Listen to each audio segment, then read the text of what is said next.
কি করছো? এই যে রোদ পোয়াচ্ছি। কাজকর্ম নাই?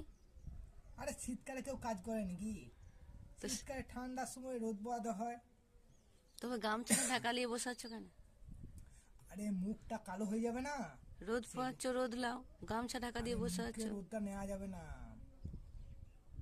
স্কিনটা কালো হয়ে যাবে মুখে, সেই জন্য আমি গামছার ওপর দিয়ে রোদ নিচ্ছি। তোমার আর এই বয়সে রূপ নিয়ে কি হবে?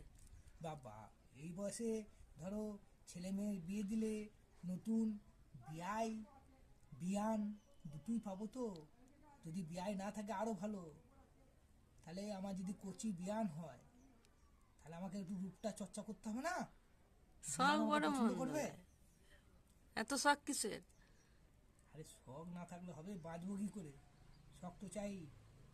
দিব্যি তো বেঁচে আছো, কাজকর্ম করে যাও, ঢাকা নিয়ে রোদে বসে আছে শুধু। আশায় বাঁচে চাষা, বুঝলে? হুম। তা আমি তো আশায় বেঁচে আছি, যখনই ছেলের বিয়ে দেবো নতুন বিয়ান পাবো, আমাকে বিয়াই বিয়াই এসো এসো হ্যাঁ করে ডাকবে, কত আদর করবে, দেখবে যে কত সুন্দর দেখতে। হ্যাঁ, বিয়াই তখন বিয়ান আমার সঙ্গে প্রেম করবে, কত ভালো লাগবে বলো দিনি। খুব রস, হ্যাঁ? হ্যাঁ বাবা, বুড়ো বয়সের রস, হ্যাঁ? হ্যাঁ বলছি, আমি ধরে ছেলের বিয়ে দেবো না, যদি ভালো বিয়ান না থাকে আমি ছেলের বিয়ে দেবো না, বুঝতে পারছো?